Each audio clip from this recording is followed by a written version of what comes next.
Hoverbus routes were everywhere. They had to be. Unlike some of the races of the galaxy, humans were a very ad hoc, which is to say, a very in-the-moment improvisational species. They often built cities essentially completely by accident.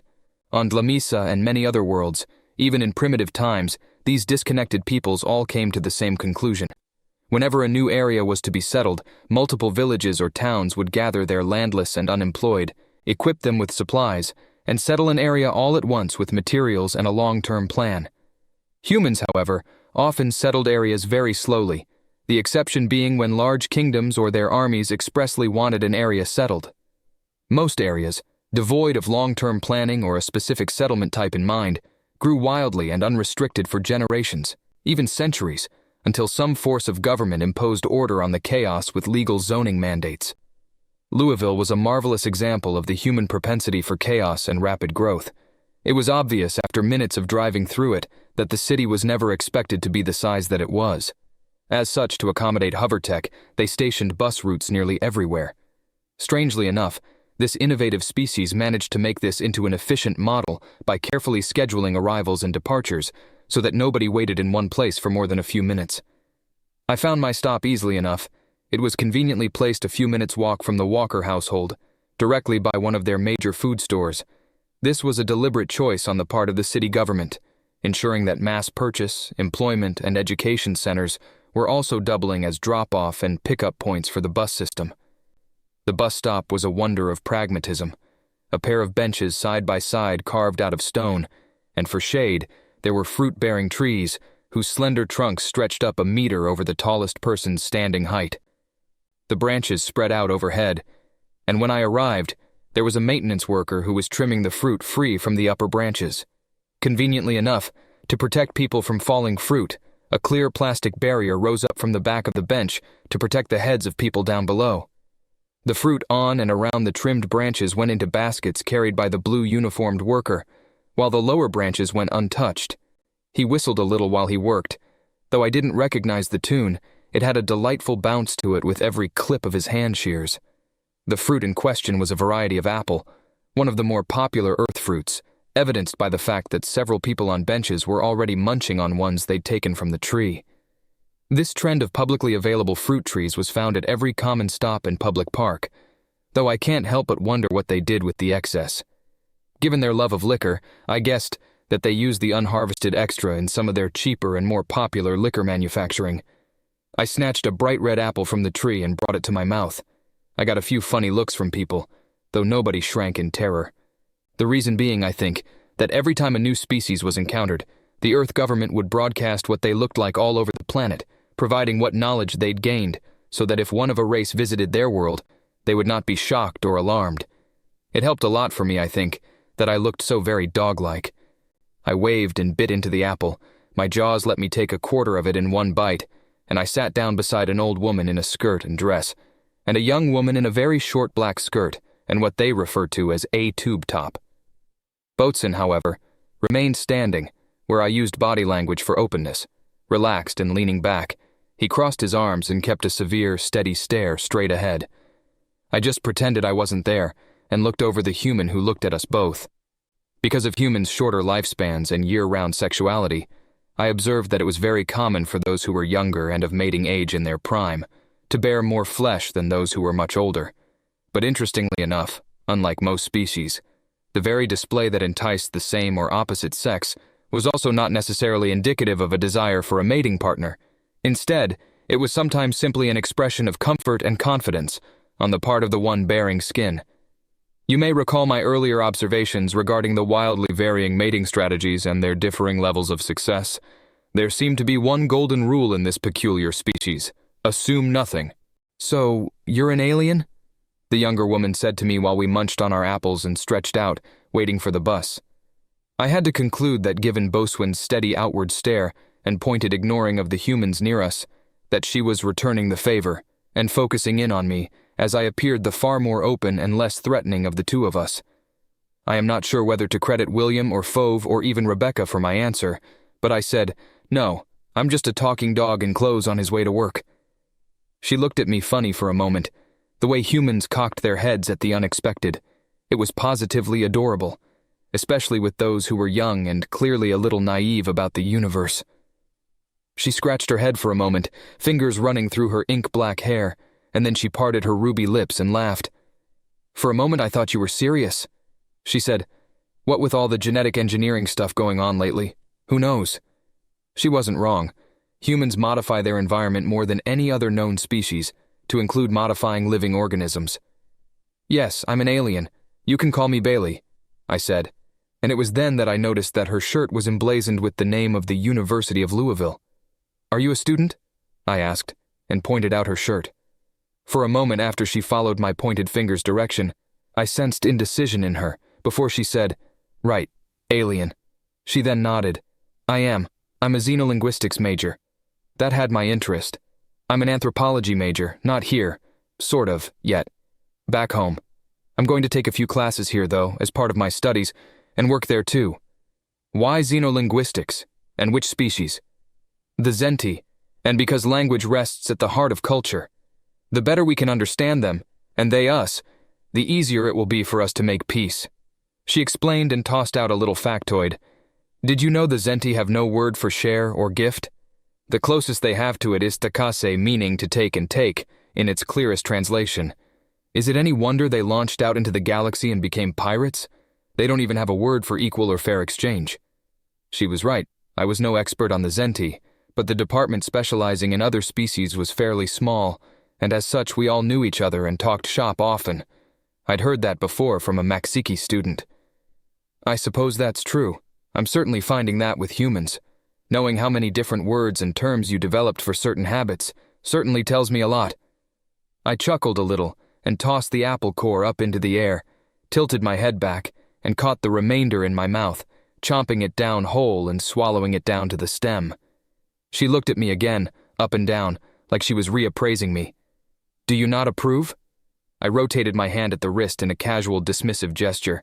"Oh no, it's fascinating, although I will never drink again." I shook my head firmly, and her brief reappraisal ended with a smile spread over her apple of a face. "I'm Lisa," she said, and held out her hand to me. I took it in mine. She had a good grip for someone as slender as she was. "It's nice to meet you, Bailey. Do you know your way around campus?" "Not really, but I have a map." I tapped my pocket where the datapad sat, but she shook her head. Maybe it was because she happened to share a name with my first human friend, but I was immediately favorably disposed toward her. No, that won't do. Map or no map, the campus is confusing if you don't know where you're going. Let me see your map," she said, and I drew out my datapad and held it out to her. She took out her own and held it close to mine, tapping it once against the corner. My data moved over to her own, and for a few seconds she was quiet as she loaded and looked over the data. "Yep, you'll get lost. I'm going close to there. Let me show you the way." "Are you sure? I wouldn't want to trouble you?" I asked her, and looked down the street. The bus was coming close.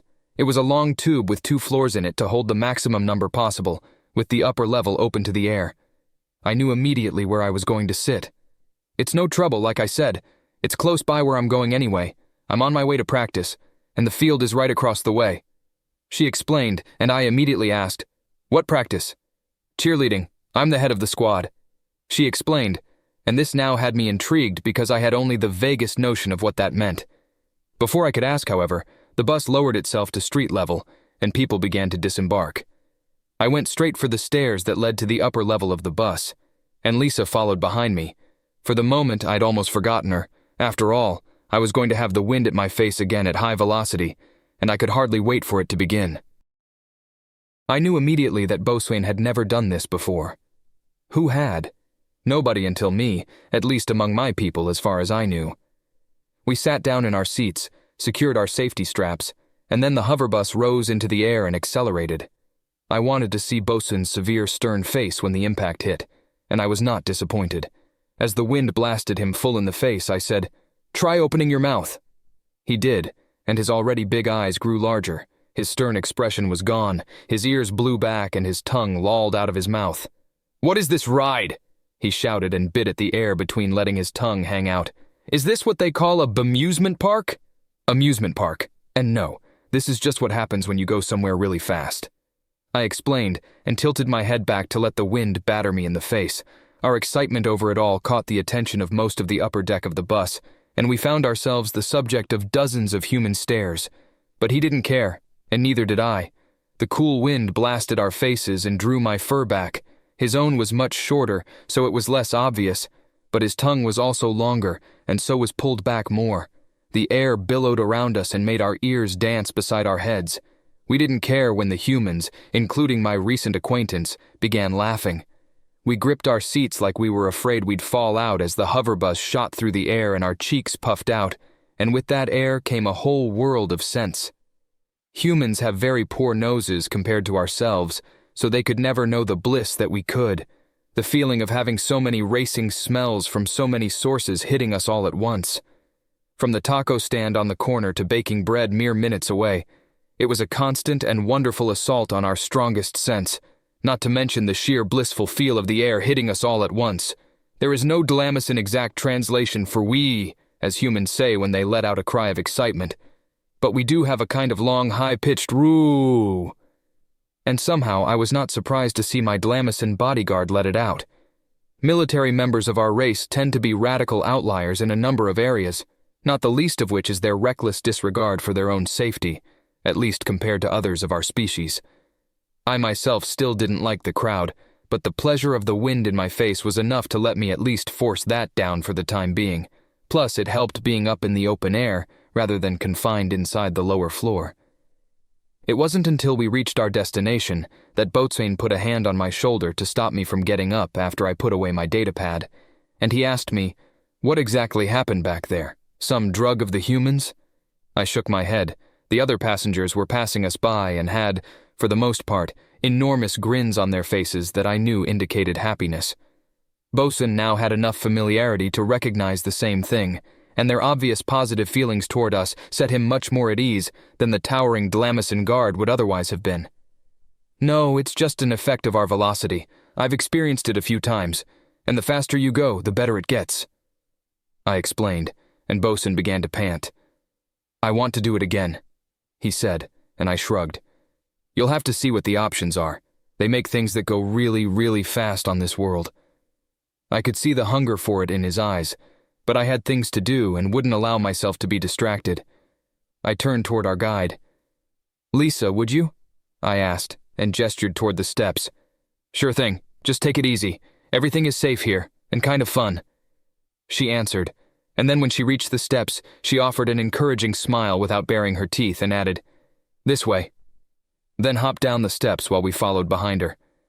I got my first good look at the campus as the hoverbus pulled up and away from us, and it was unique. The roads were no longer paved, but red brick with the logo of the school plastered every 50 paces or so. The buildings were eco-friendly, as the rest of the city, yet interestingly, the patterns also formed the logo, and flowering plants kept the red cardinal, yellow beak, and white lettering consistent. There were garbage receptacles every so often along the sidewalk, and it was notable to me that near each receptacle was a fruit tree, consistent with the city's theme of readily accessible healthy food for all. The roads consisted of multiple roundabouts, a necessity given the confined nature of the campus. The buildings were multiple stories tall, but they weren't skyscrapers. Interestingly, there were open lawns between each building with paved walkways taking people from place to place, with benches of stone carved in the shapes of books. The seating space as books laid flat, the backs of the benches as open ones, and in a remarkable attention to detail, there were words carved into the pages. "This way," Lisa said, and walked with a youthful skipping step, which reminded me of Michael's seeming need for constant motion. She stopped a few feet ahead when I paused to read the pages etched onto the stone. "I will repeat a portion here as best I can. Even if we find a way, I'm not going home. What's waiting for me there? I'm a succubus, a second-class citizen even when they need my magic. If we go back and they've finished the summoning, they won't even need me for that anymore. I've got no future there except maybe working with another generation of potentials, and that's if I'm not just thrown out as a failure. You're an angel. All you have to do is exist, and people will dote on you. At least here, if I stay disguised as a human, I can have a future. I'll stay with Albert, and if you want to go back to where we came from, I won't stop you, but I will miss you, Liala." Lisa approached me and looked at the bench. "Oh, you like that?" she asked, and while I nodded, Bosun scratched his head and his ears all went down. I don't get it, he said with his head cocked slightly to the right. Lisa pointed to the top of the bench. It's from a novel series written in the 21st century by one of their most influential indie authors. It's called Evolution of a Nobody. She pointed to several other benches along the way. He was a student here for a time. Every bench in the area either has something by a local author or somebody who contributed to the culture of their era. This one, I think, it deals with two sisters trapped on Earth and wondering if they can go back to their own world. Only one of them doesn't want to, even if they can. So why does it matter? You just do what you want if you don't have orders, right? Boswen asked, and Lisa's ruby lips formed the bare traces of a little smile. I knew why that formed the way it did, and I answered him, Your time here on Earth is a 5-year duty. Your time guarding the walkers is not even 1 year. Before you know it, Byron will quit working entirely, and you'll be back at the embassy. Before you know it after that, you're going back to the homeworld or another assignment. When or if that happens, you will never see Byron again. I didn't need to explain any further. His tail drooped, his ears sagged, and for perhaps the first time in my life, I saw another member of my race experience sorrow, at least on that scale. Bosun didn't say anything else, and Lisa's smile vanished as the amusement was gone from the moment. Perhaps in retrospect I was cruel to say that to Bosun the way I did, and even at the time I wasn't without sympathy. I suppose my own immediate fears were responsible for my reaction. But in my own defense, better he know now so he can plan for tomorrow than not even think before it is too late to do anything at all. And if nothing could be done, then at least he had time to prepare himself. This way, it's around the corner, just one office to run things, easy to miss. She explained, and as we walked away from the bench, her stride changed from an energetic skip to a long and purposeful stride that had her hair fluttering around at her back. As it turned out, she was right. The office was technically part of the building, but finding it on our own would have been difficult. We had to descend a set of stairs that were obscured by a row of bushes and enter through a basement door. So, how do you know this place? I asked, and Lisa looked over her shoulder to answer me, never even breaking her stride as she walked. I was in the program once. It didn't stick. I dropped out, but I still know people here, and of course, where the place is. She answered, and Boswin's mouth dropped open in shock. If we didn't have 3 hearts, I would have expected him to drop dead of a heart attack at that moment. You quit your military service? He asked. She nodded. It's not required for you to stay unless you stick with it for a full year. Before that you can sign yourself out on a neutral status. No benefits, no penalties. I liked cheerleading more than marching, and I got a full scholarship for it. The military would have gotten in the way, so I had to make a choice, and that was mine. She sounded, to me at least, a little wistful while she said it. I couldn't help but think that she missed something about her time in the Earth military system, but it somehow didn't feel right to ask her what. David, I got a guy for you. You expecting an alien? She asked as she breezed in through an open door. A wall of meat. That's what stood up to greet me wearing the black and gray fatigues of the Terran Armada. He was lantern-jawed and had piercing ice-blue eyes, clean-shaven, even down to his tan skull. Damn it, Blankenship, I'm on duty. Yeah, well, I'm not, David, Lisa said with a smug look on her face. He sighed, instantly defeated. Right, you quit, whatever. Yeah. He stopped and let out a low whistle. A big one. Oh yes, he'll do fine. You're Bailey? He said and held out his hand toward Bosun. No, he answered. I'm Bailey's bodyguard for the time being. Boatswain with the embassy staff. Despite the error, Boatswain stuck out his hand and shook the meaty hand of the wall of human flesh. I wondered how he got through the door into his office. Wait, so that means... David looked down at my comparatively scrawny self and asked, Seriously? This is the guy who had all those maniacs shitting themselves about an alien invasion? He did put the neckbeard in the hospital, Lisa replied. I heard it from William himself. David looked no more enthusiastic, his eyes darting from me to Bosun. Can we take the big one instead? Boatswain straightened a little. I couldn't help but feel a little insulted. But then, I've always known I wasn't cut out for military service, so it wasn't too much so. Just what am I supposed to do exactly? I asked, and David sat back down after breaking the handshake with Bosun. Not what I intended, but I do have something for you. How are you with paperwork? He asked, and my tail wagged back and forth. Before I could answer, he chuckled.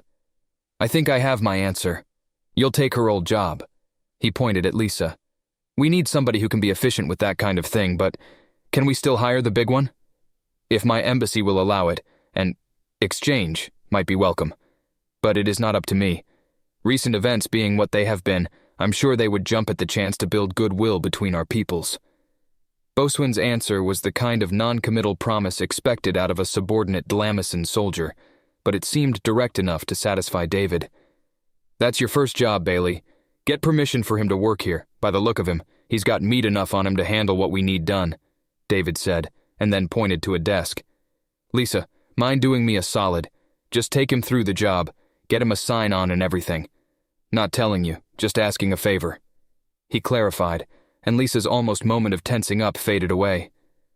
No problem, David. I've got time before practice. It shouldn't take long, she said, and led me to what I presume was her old seat, one of a dozen in the room, though we were the only ones present at the moment.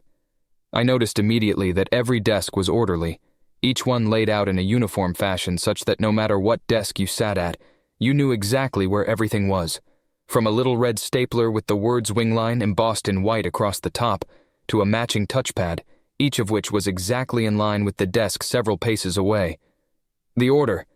It's so beautiful, I thought, and cracked my knuckles, ready to get started while David chatted amiably with the matching wall of meat that was Boatswain.